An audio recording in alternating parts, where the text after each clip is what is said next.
একটা সত্য কথা আপনাদের সাথে শেয়ার করি। আমি 5ই জানুয়ারি রাত 11:30টায় আমাকে আমার দোকান থেকে অ্যারেস্ট করা হয়। আমাকে যখন অ্যারেস্ট করা হয় তখন আমার সামনে পুলিশের একটা গাড়িতে 3জন কনস্টেবল ছিল এবং আমার সামনে দারোগা নুন্নবী সহ আরেকজন। আমি তাদেরকে চিনিও না, আমি কখনো থানায় যাইও নাই। থানার দালালি ফালালি, থানার দারোগারে চিনা, মনস্টেবলরে চিনা, এটা আমার কাজ ছিল না। আমি কখনো থানায় যাই নাই, আমি একজনেরও চিনতাম না। ওনার এখানে লেখা ছিল, এই কারণে আমি নাম বলতে পেরেছি। আমাকে 11:30টায় আসি, বলতেছে কি করতেছেন। আমি বলছি, আমি ওনাকে ভাইয়া বলছি, আমি স্যারটার বলি না, বলছি ভাইয়া আমি লাইভে কথা বলতেছি। তো উনি বলেন কিসের লাইভ? এই লাইভ তো আমি নিয়মিত লাইভে কথাবার্তা বলি, আমার বন্ধু বান্ধব আছে, ছোট ভাইরা আছে যারা বিদেশে থাকে, ওদের সাথে কথাবার্তা হয়। এরপর আমার এই ইশারা দিয়ে আমার মোবাইলটা উনি সরাই ফেলছে, আমি তখন লাইভ কাটিয়ে উনি নিজে কাটিয়ে দিচ্ছে। এরপর আমার বলতেছে আপনাকে থানায় যেতে হবে। বললাম কি জন্য? বলল আপনি লাইভে সরকারের বিরুদ্ধে কথা বলতেছেন। আমি বললাম কি বলছি স্যার? তো বললো যে আপনি বলছেন আওয়ামী লীগের আমলে নির্বাচন হয় না, 2008 সাল থেকে বাংলাদেশে গণতন্ত্র নাই, মানুষ ভোট দিতে পারতেছে না। তাই বললাম হ্যাঁ আমি এটা বলছি। এটাই আপনার অপরাধ, অতিরিক্ত বাড়ি গেছেন, আপনার জন্য আমরা ঘুমাইতে পারতেছি না। থানার 2জন দারোগা আমারে বলতেছে আমার জন্য নাকি ওনারা ঘুমাইতে পারতেছে না, ওনারা নাস্তা করতে বসছে, ওইখান থেকে ওনাদেরকে প্রেশার দিয়ে নিয়ে আসা হয়েছে। আমি ছোটখাটো একটা মানুষ, আমি রাজনীতি অতটা করি না, আমি বিএনপি সাপোর্ট করি এবং আমি অসঙ্গতি নিয়ে লেখালেখি করি। আমি পড়াশোনাও খুব বেশি করি না, অল্প একটু পড়াশোনা করছি, এটুকু দিয়ে আমি যতটুকু সম্ভব আমি লেখালেখির চেষ্টা করি। এই সাধারণ মানুষটার এই কাজটা তাদের পছন্দ হয়নি, আমাকে তারা অ্যারেস্ট করেছে। আমি থানায় গেলাম, থানায় যাওয়ার পরে আমাকে পচা দুর্গন্ধ ওখানে আসলে যারা থানায় গেছেন, যারা জেল খেটছেন, আমাদের সজীপুর থানার ভিতরে পরিবেশ তারা জানেন। দুর্গন্ধযুক্ত একটা জায়গাতে আমাকে একটা রাত কাটাইতে হয়েছে। আমি 1 সেকেন্ড ঘুমাই নাই, লজ্জায় ঘুমাই নাই। আমাকে যারা দেখছে সবাই মাথায় হাত দিছে। থানার কনস্টেবল যারা ছিল ওরা আমার দেখি ওরা ওরা ওরা লজ্জা পাইছে। ওরা ভাইয়া আপনি এখানে, আপনার মতো একজন সাধারণ ভালো মানুষ, আপনার তো কোনো শত্রু থাকার কথা, আপনাকে পুলিশ কেন অ্যারেস্ট করলো? আমি বললাম আমি নিশ্চয়ই খারাপ, আমি খারাপ না হলে তো আমাকে অ্যারেস্ট করতো না, আমি খারাপ বিদেই তো আমাকে অ্যারেস্ট করা হয়েছে, নিশ্চয়ই আমি খারাপ। বলো না তুমি এটা খারাপ লাগে, আপনি কেন অ্যারেস্ট হবেন, আপনি তো অ্যারেস্ট হওয়ার মতো লোক না। থানায় যারা ছিল তারা আমার জন্য আফসোস করছে, আর আমার এলাকারই কিছু বদমাইশ লোক আমাকে অ্যারেস্ট করাইছে। এটার জন্য আমার দুঃখ নাই, একটা রাত আমাকে অনেক কিছু শিখেছে। আমি সেখানে দুর্গন্ধের মধ্যে ছিলাম, আমি জানি না আমার জন্য কারা তখন খাইছে, কারা আমাকে হেল্প করছে, কারা আমার অ্যারেস্ট হওয়াতে দুঃখ পাইছে, আমি সেটাও তো জানি না। কারণ আমার কাছ থেকে মোবাইল নিয়ে ফেলছে, আমার সব কিছু ওরা নিয়ে ফেলছে, আমার ফেসবুকের আইডি পাসওয়ার্ড ওরা নিয়ে পুরো লাইভ 1 ঘন্টা সম্ভবত 6 মিনিট ছিল, 1 ঘন্টা 67 মিনিটের লাইভ ওনারা পুরোটা শুনছে।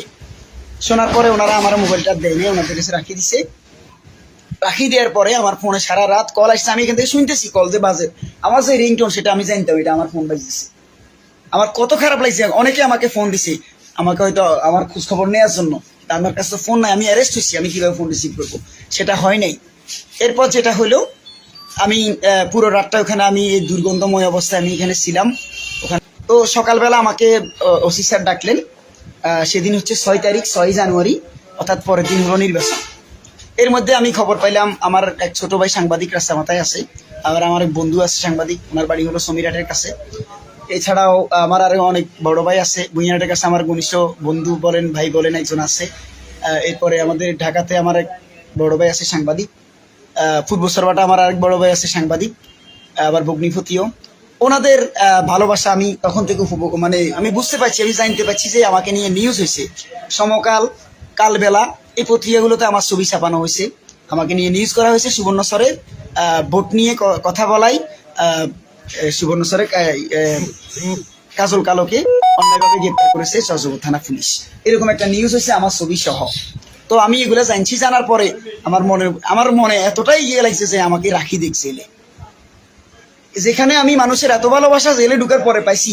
আমি জেলে থাকি গেলেও কি থাকি যাই, আমার এমনই লাগছে হ্যাঁ থাকি যাই, কিন্তু তবুও নিজের পরিবার, আমার বাচ্চারা কান্নাকাটি করতেছে, আমার স্ত্রী, আমার মা বাবা, আমার আব্বা আমার সাথে 21 বছর কথা বলে নেই। সিনেমাতে হয়তো আপনারা অনেক সময় শুনছেন, সিনেমাতে এগুলো হয়, মা বাবা অনেক বছর, বাস্তব জীবনে আমার সাথে আমার আব্বা 21 বছর পর কথা বলছে। আমি যেদিন মুক্তি পেয়েছি ওই দিন আমাকে জড়াই দিচ্ছে, আমি ওনার সাথে একটা ছবি তুলি ফেসবুকে পোস্ট করছি। যে কোনো কারণে আমাকে ভুল বুঝছে আমার আব্বা, সেটা হচ্ছে হয়তো প্রেম গঠিত একটা ঘটনাই। আমি একজন মানুষকে পছন্দ করতাম, সেটাকে নিয়ে একটা ঝামেলা হওয়ার পরে আব্বা আমাকে কাছে ডাকতো না, কথা বলতো না। আমি সবসময় আমার আব্বার পাশে ছিলাম।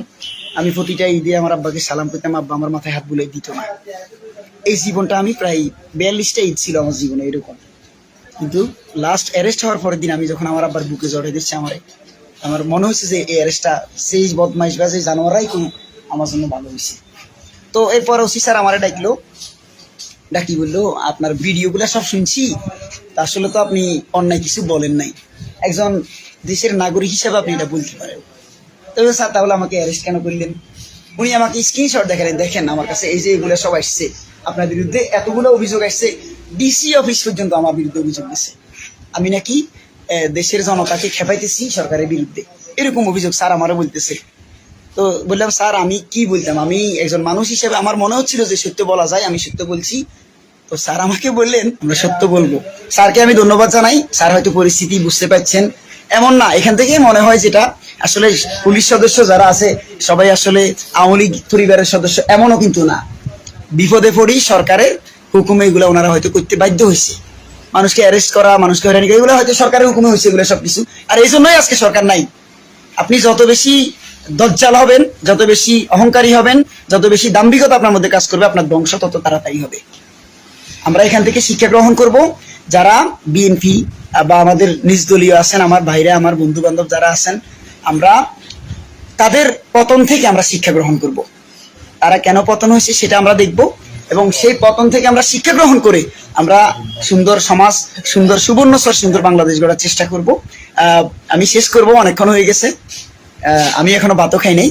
তো সবাইকে অনেক অনেক ধন্যবাদ।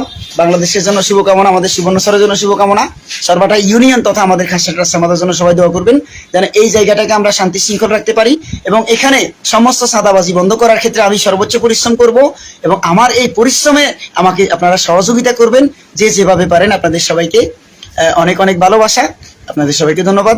আসসালামু আলাইকুম।